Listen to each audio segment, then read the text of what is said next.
Great afternoon everyone. We will be discussing the topic about higher order derivative. So para mapalako natin yung kaalaman nyo about higher order derivatives, kinakailangan natin magbigay ng example.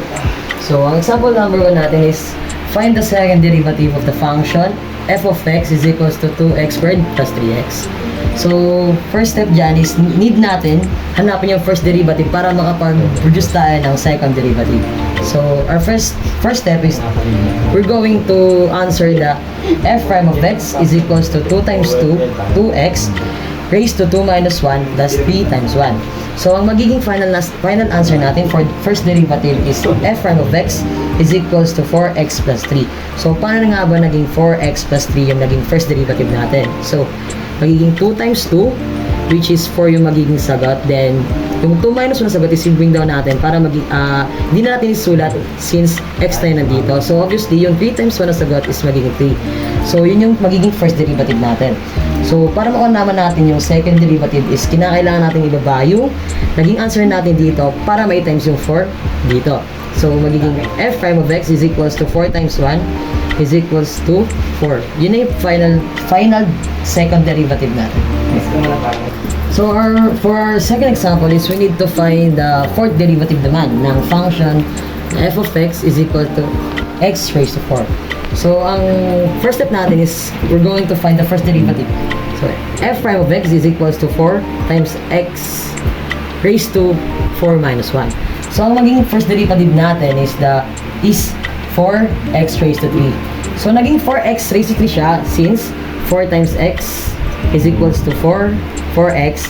Then binaba natin yung magiging sagot ng 4 minus 1 which is 3. So our second derivative is 4 prime of x is equals to 3 times 4x raised to 3 minus 1. Then ang magiging answer naman sa second derivative is f prime of x is equals to 12x raised to 2. So naging 12x raised to 2 naman siya since yung 3 and 4 pinag-times natin. So maging 12. Then bring down the x. And ipagma-minus natin yung 3 minus 1. And ibababa naman natin dito sa second derivative. So this is the final answer for second derivative. So in our third derivative is f prime of x is equals to 2 times 12x raised to 2 minus 1.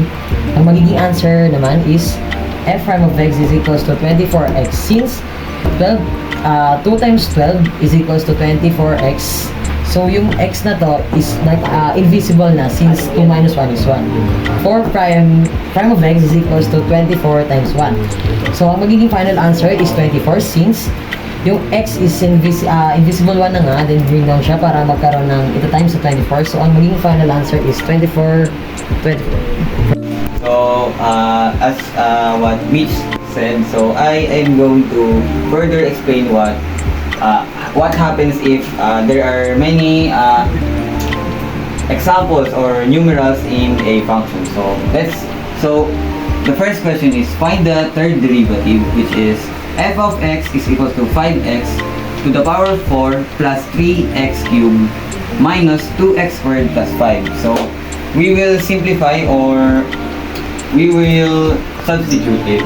So f prime of x is equals to 4 times 5x raised to 4 minus 1 plus 3 times 3x raised to 3 minus 1 minus 2 times 2x squared minus 1.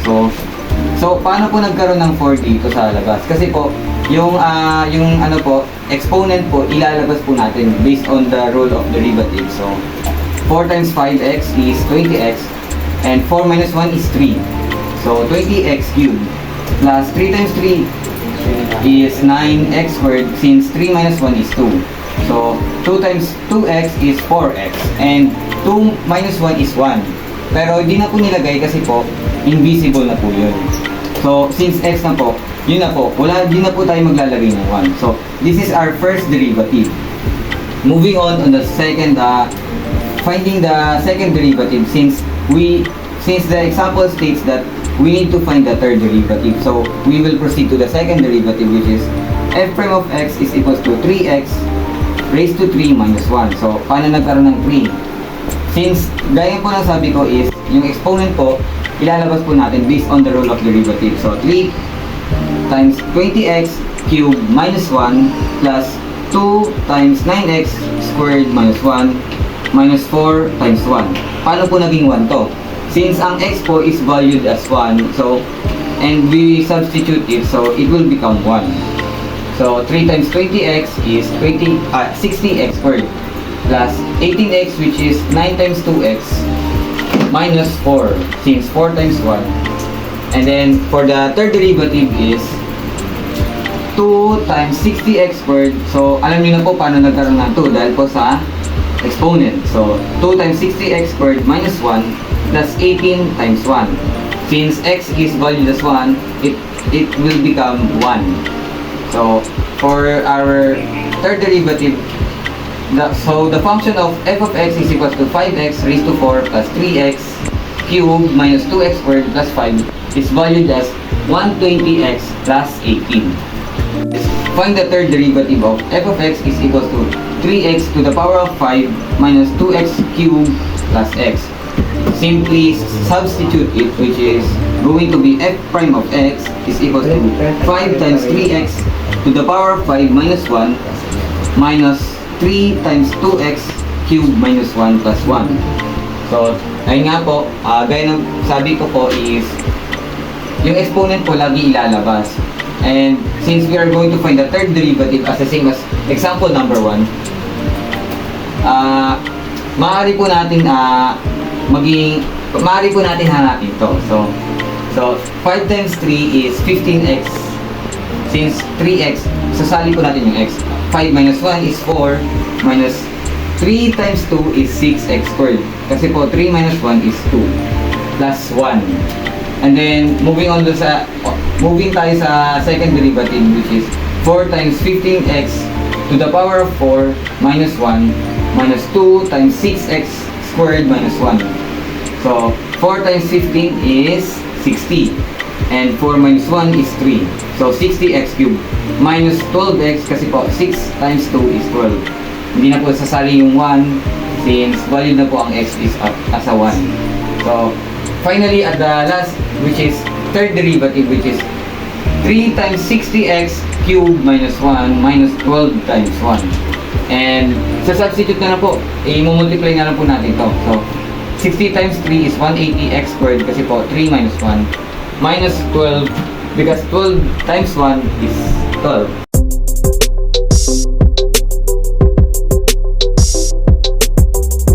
Ngayon po ay ituturo ko naman po sa inyo yung product rule. Product rule means isa siyang derivative laws na yung function po, yung dalawang numerals is yung operation po niya is multiplication po. So this is our example po. X times 3x plus 2. Sa sa product rule po is may sinusunod tayo na specific formula, which is itong UDV plus VDU, or UV prime plus V prime U. So, ang una po natin gagawin is i-identify po natin kung saan po yung U at V. So, yung U po, ito po siya po yung first term, yung V naman po yung second term. Yung U naman po, yung X and V po is 3X plus 2.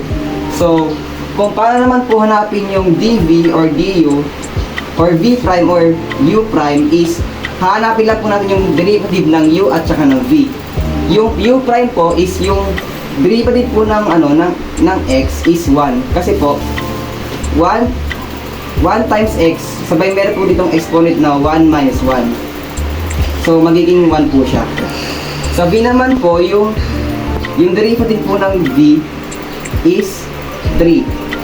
So ito na po siya. Ito po yung formula po natin. Yung U, X, tapos po V, prime V, which is yung 3. Ito po. Plus V, ito po, 3x plus 2 times 1. Yung U prime po, which is yung 1. So ito naman po, i-simplify lang po natin ito. X times 3 is equals to 3x. Tapos po, plus, ito po, kahapin niya lang po yung plus sign. So by 3x plus 2. 3x times 1 is equals to 3x. 2 times 1 is equals to 2. So, pareho po silang, wala po silang exponent. Kaya po pwede po natin sila ipag-plus. Kaya po magiging 6x plus 2. Ito na po yung final answer po.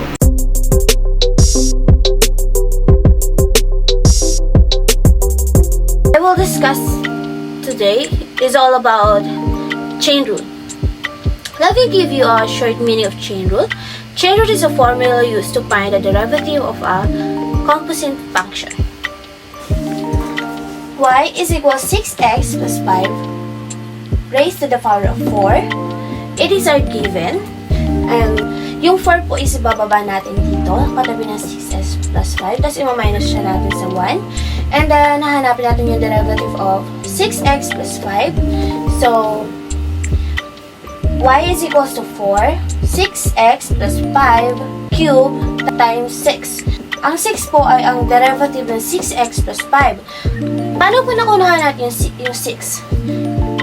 Yung 5 po kasi dito sa 6x plus 5 is magiging 0 na siya.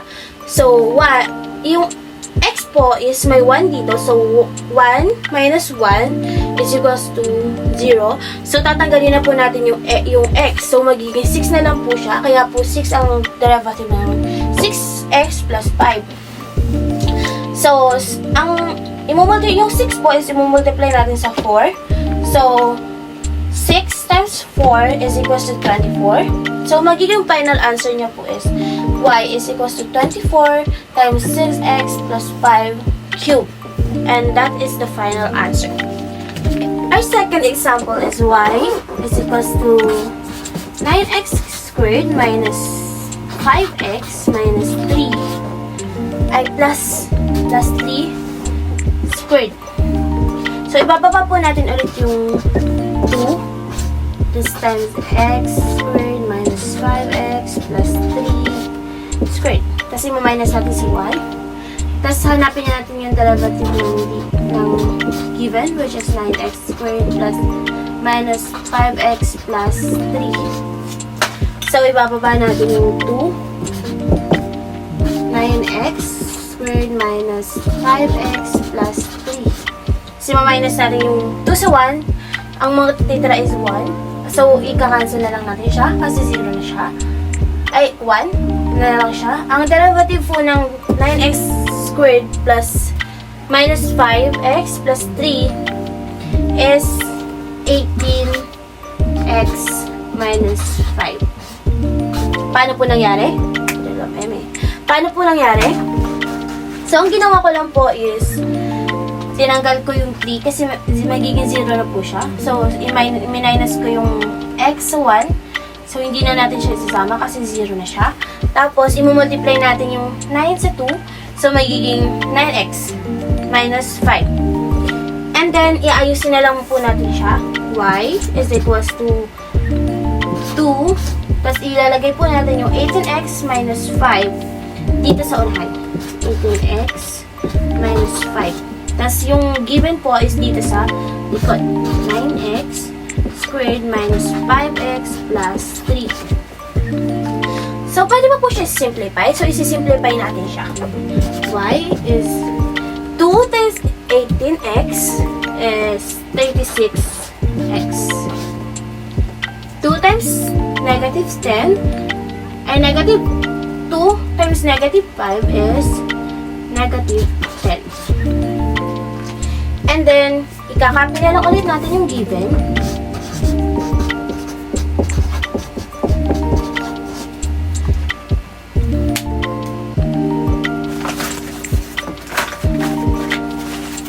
And then, i-multiply po natin yung itong dalawa dito sa given. Which is y is equals to 36 times 9x is equals to 324x cubed. Minus 36 times negative 5 is negative 180 x squared. And then 36 times 3 is equals 108x. 108x. And then yung 10 dito rin po sa given. And then, negative 10 times 9x is negative 90x. Plus, negative times negative. Negative 10 times negative 5 is equals to negative 50x. Positive 50x. And then, 10, negative 10 minus negative 10 times positive 3 is 30. Negative 30. Excuse me. And then, i-bring down natin yung 324x cube. Pa-plus natin yung negative 18 x squared plus negative 9x 2 squared pala. So, ang kalalabasan po niya is 270x squared. And then, ipagpa-plus ulit yung negative 18x sa positive 50. Ang matas was negative positive 50, kaya magiging positive siya. So, negative 18x squared plus 50 is equals to 158x. And then, minus 30.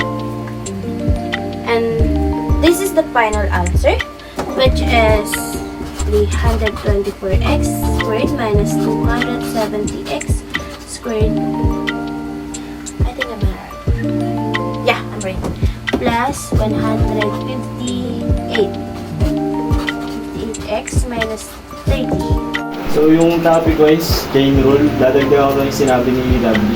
Example natin is y equals x squared minus 4x raised to 6. So i-bring down lang natin yung 6.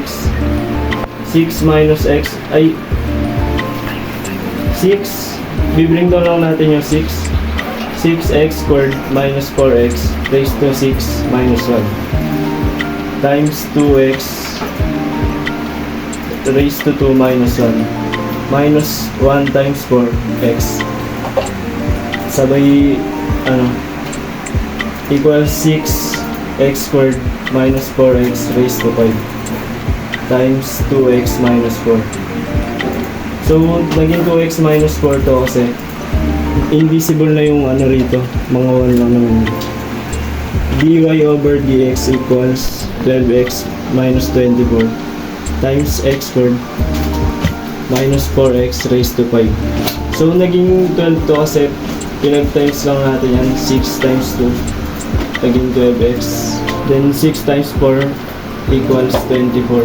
So ito na yung final answer natin.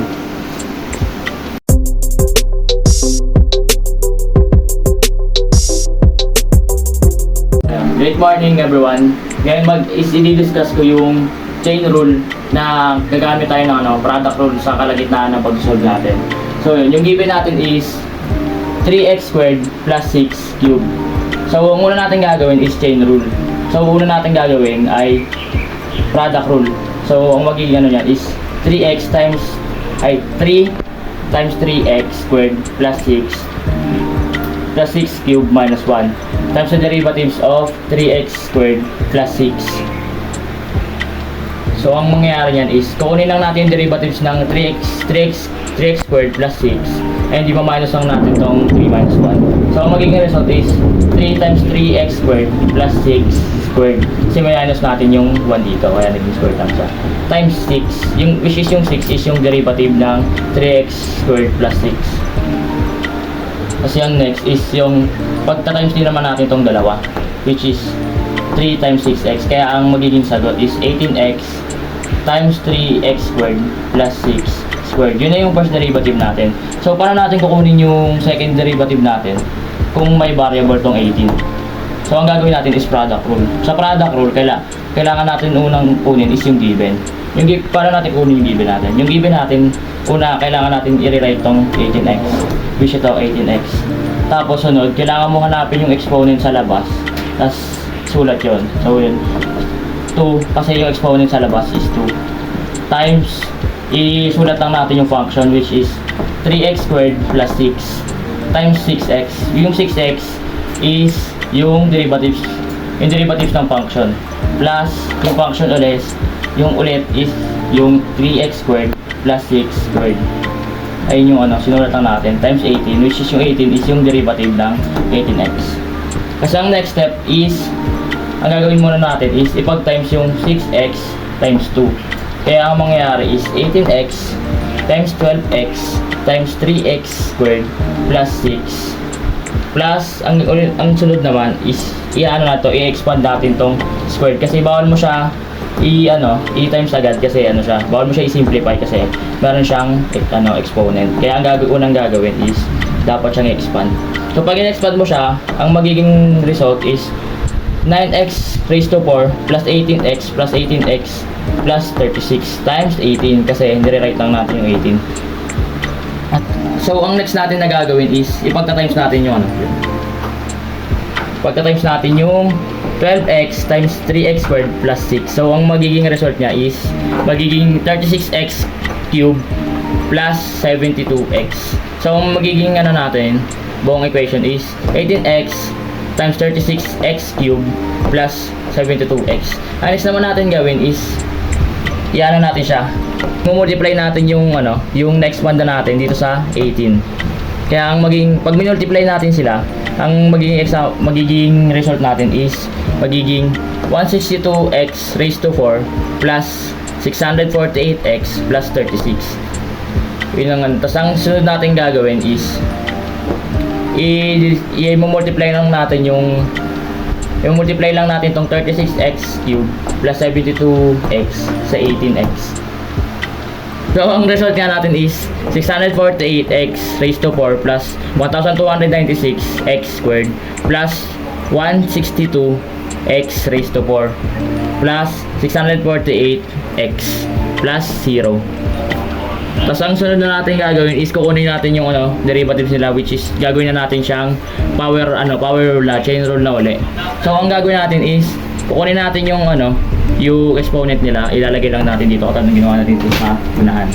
Ang gagawin natin, ang mangyayari is 4 times 648x raised to 4 minus 1 plus 2 times 1296x squared minus 1 plus 4 times 162x raised to 4 plus minus 1 plus 1 times 648x 1 minus raise 1 minus 1. Itong 0, wala lang, papansin lang yan.